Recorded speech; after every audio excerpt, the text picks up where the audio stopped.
So, guys, it's David here, and it's currently day 326. I hope you guys had a fabulous day and are doing better than yesterday.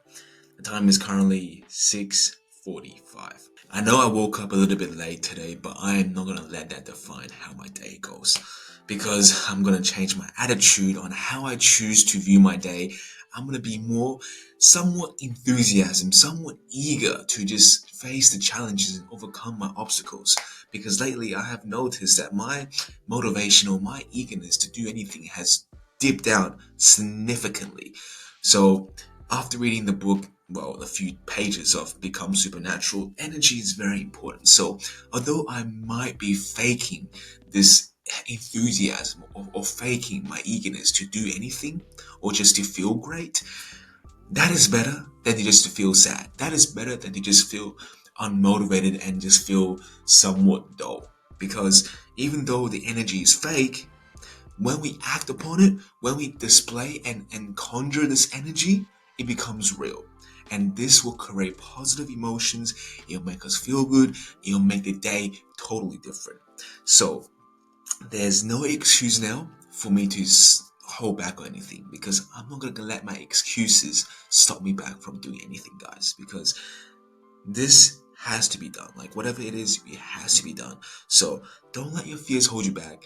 Don't let your own emotions hold you back because you are the one in control of it. And this is so true. You are the one in control of it, no matter how you feel, everything, guys. If you feel sad, if you feel like there's no meaning of life or whatever, just know that you have made this feeling up in your mind. So if you can make it, you can also undo it. So undo it and replace it with some feel good energy because life is too great for us to be sad all the time. We are so grateful to have the opportunity to change. We are so grateful to have the opportunity to make something of our life. So there's no reason to be sad in life, right? Have a smile. Go in life with some great feelings and enjoy it. Because we are not here for long, guys. We are not in this earth for long. And it will be a shame to live majority of our life on this earth just feeling sad, feeling depressed, feeling unmotivated, and just treating everybody and everything unenthusiastic. I have some flame in you, and everything in life will feel great. That being said, I'm gonna see you guys this afternoon. So, guys, the time is around 3 p.m. and today I have just been reading more of Becoming Supernatural. And when I'm telling you that this book is changing my life, it is honestly changing my life. There was a point where I thought reading self-improvement books will be no benefits to me no more because for a while I have felt like that reading self-improvement books, it feels like as if the idea or the purpose behind the book are all the same, but it is just worded differently. So at times it does feel like I am wasting time reading these books, but sometimes picking up the right book over time just clicks, right? Something revelates to you and you just have to continue reading. You just have to continue on with your learning, with your improvement, because you never know when it is you're going to find that golden nugget, or you never know which book by which author will connect with you on either a spiritual level or mentally level. But either way, guys, this book has been honestly transformational. And when I mean that, I totally mean it. Because as I was reading this book today, I was getting waves of just dopamine rushes. Like it feels better than drugs, is what I'm trying to say. It is just that butterfly feeling within your tummy. It just went all over my body and it was consistent. It was coming back and forth. It was as if this book is healing me from whatever uncertainties I had before in life. And it just really helped me also understand how we can control our energy and really gather back the energy we have fractured off into the future and past. Because it was obvious to me also that when I was doing meditation, I realized that my energy was not present, meaning that I was thinking about the past or thinking about the memories or thinking about something but the present. I was not focusing on my breath, but rather it was very difficult to focus on my breath. And normally this is something very simple, right? Meditation is something very, very easy after you get into the habit of doing it right.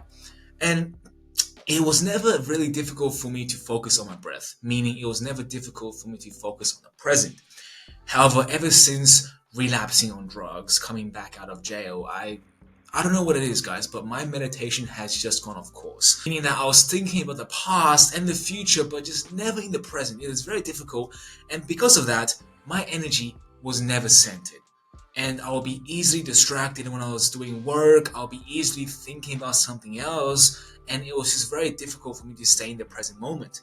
And it has been like that for a long, long time until today. And I didn't know why that was the case.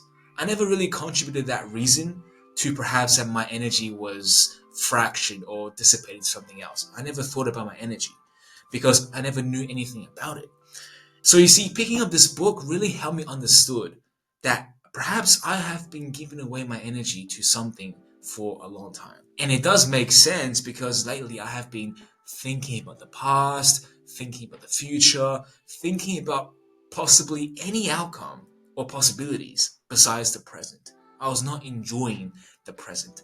I was somewhat addicted to this feeling of stress. I was addicted to this feeling of the past or thinking about the future because those memories had some emotion behind it. And I was addicted to that emotion, whether that's an emotion of insecurity or an emotion of fear, whatever that memory is I'm thinking about, I'm just trying to artificially create that feeling or that emotion because I am somewhat addicted to it. So I was thinking about my past experience where I have been nervous around women, or perhaps my past experience or future encounters with the opposite sex where I fumble, or perhaps I am somewhat timid. And this is my feeling of insecurity that I am kind of craving. Because this goes back to my past where I was very insecure, I was timid, I was very reserved and introverted. So, therefore, thinking about these emotions is bringing back my old identity. I am pulling myself outside of someone I believe myself to be, which is courage, bold, honest, and just full of integrity. I am pulling myself out of this person because of the relapse I have done a few weeks ago and just the lead up to my self destruction and self sabotage, which really made me feel like I am not honest, that I'm not disciplined, that I'm not courageous, but rather I am insecure, a failure, etc. All the words, whatever. And because of that, I went on and looked into my past to grab that emotion so that I could somewhat make sense of myself for doing the things I have been doing. That I was bringing back my old identity because I didn't believe I was the person I thought I was because I stopped improving. But I never understood that this was me giving away my present energy and that I am thinking the past or the future but not in the present. And when I do that, I have little energy left to go do something different with my life, to go change my routine, to go change and explore the unknown. Because to change, that takes a considerable amount of energy, is what the book is telling me. And that it does make sense that lately I have not been able to change my routine, or I haven't been able to change my routine, is because I have been, first of all, distracting myself from the present. I am thinking back to the past and I'm thinking into the future. So I'm leaving myself with really no energy left to do something else with my life, to have that courage, to have that motivation, to have that discipline to change my routines. But ever since reading this book, I managed to conjure all the energy that has fractured off my present back into my present. And when that happened, this wave of just feel goodness just circulated through my body and it was rushing through me, and I just felt absolutely alive. Like if something internally is being healed, as if it was that my energy is being absorbed back into my body. And when that happened, my face was no longer tense. I was not stressed. My jaws were not clenched. I could breathe properly, meaning that I could finally breathe all the way through my body and out, and I just felt clear. I felt present for the first time. And for as long as I thought I was focused, and for as long as I thought I was living in the present. I was not. I was living in a very stressful environment, but the stress was really unneeded. It was not a stress that I got from a sense of accomplishment, but it was a stress of the past and the future. It is a stress that is unneeded for one's growth. Now, it is the truth that we need to experience stress to grow ourselves. But if that stress is not correlated or conjured in the present moment by doing the things in the present, but rather that stress is a cultivation of our memories, emotions, then that is a stress that will be bad for you because that is going to suck away your energy to do anything in life. And that stress is something I have been feeling throughout the past few months. And I thought that was totally normal until I experienced what it feels like to be present once again. And this really changed everything. And although I regain my focus, although I feel like I'm being healed, it is inevitable that I still think about the old memories. I still think about that I want to perhaps binge eat, or perhaps I want to watch TV or do everything else but to do the hard thing. And quite frankly, I binge ate today again, right? I came back home, read the book, and I went out and then I bought some groceries and I just cooked up a massive feast and I shoved my face once again. But this time, I took my past experience into account and tackled this experience differently. Instead of sitting around binge eating and perhaps watching Netflix like I have always done, and because I've always done that, I know exactly what it will happen if I do it again. Because, well, our future is only a rerun of our past. So, by not doing the exact same thing I have done before, I simply just sat there and you know what, David, I will eat today. I will shove my face like a pig once again. But this time, I'm not going to watch any TV. I'm just going to sit on my ass and eat and see how that goes. And guess what? I did not enjoy it. And the thing is, I didn't enjoy eating the food whatsoever. And sometimes it isn't even about eating the food that I enjoy. It is the fact that I am eating the food plus distracting my mind from watching TV. Therefore, this recipe is a total disaster for one person to be pretty much unconscious to their behaviors. And it is this feeling that I'm chasing, this feeling of avoidance. But when I just sat there and ate food, I am not avoiding anything, but rather I am just getting fat. And that is the plain truth. I am just sitting there shoving food down my face, and over time, the food just tastes like everything, right? Because you have ate so much food that your taste buds no longer work. So it was not enjoyable. And most importantly, I was conscious the whole time, even though I had been before, but I was really present in the moment. So by not watching any TV, by not scrolling my phone, by just sitting there as if I have a mission to finish this whole gigantic feast, it became very boring quickly. I lose motivation to continue on this self-destruction very quickly. And matter of fact, after I ate perhaps half of the food, I was like, you know what, this is disgusting. I'm gonna go outside, lift some weights. So I did a shoulder exercise and came back up here to make this video. And after this, I'll be going into my first work block, perhaps read some more of this amazing book, and, well, not procrastinate longer and just improve on my coding skills. But if I had done what I have done before, like ate food, watch TV, and just live like an absolute imbecile, then quite frankly, I would not be here making this video so early. I'll not be here probably conscious or knowing exactly what I want to say to you guys. And most frankly, I will feel very sad about myself. My energy will be totally dissipated.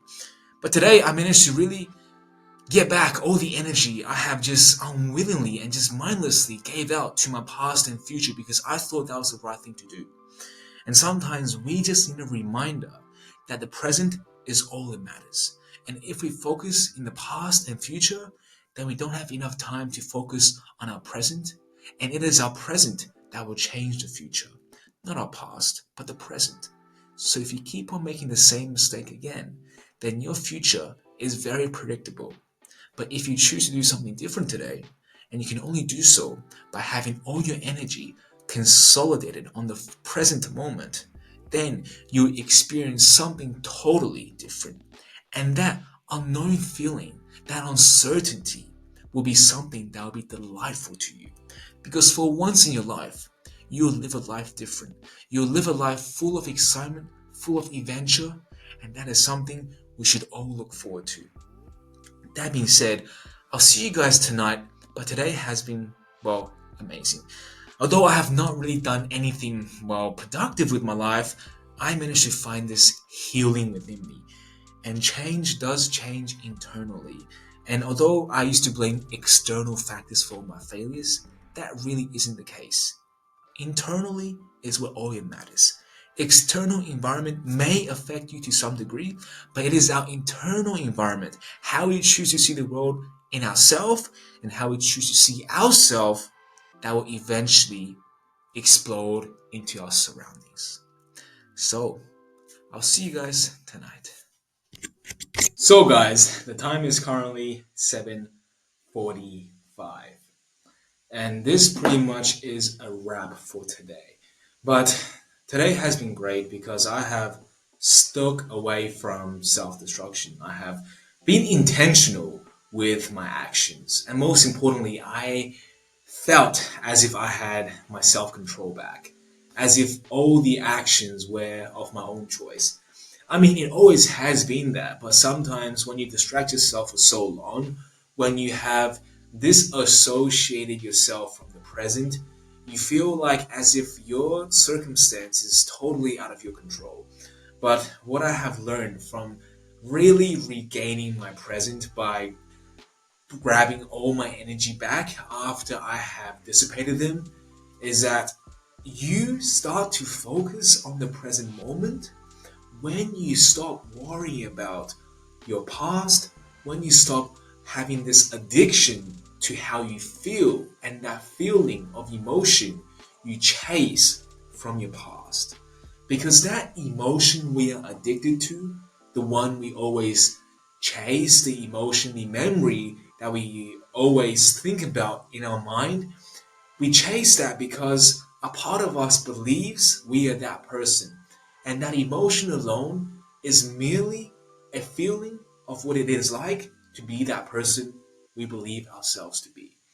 So lately, I have been conjuring all these emotions of fear, avoidance, doubt, insecurity, because I have been avoiding my purpose. I have gotten off track. I have not attended my passion, my life vision for so long.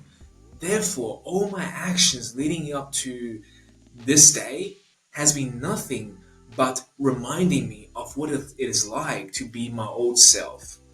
And therefore, I am remembering of all these memories, of all these unpleasant memories.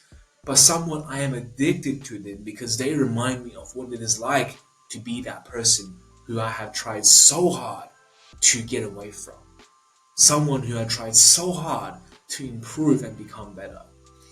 So eventually, if we don't do the right things, we are going to do the wrong things, is what I have figured out from my discernment. But then, to change from our thinking, to change from our routines, we have to be present. And that is really the only way. We have to be present. Because if we don't become present, then we are not having this energy to explore the unknown. And the unknown is change. The change is unfamiliar.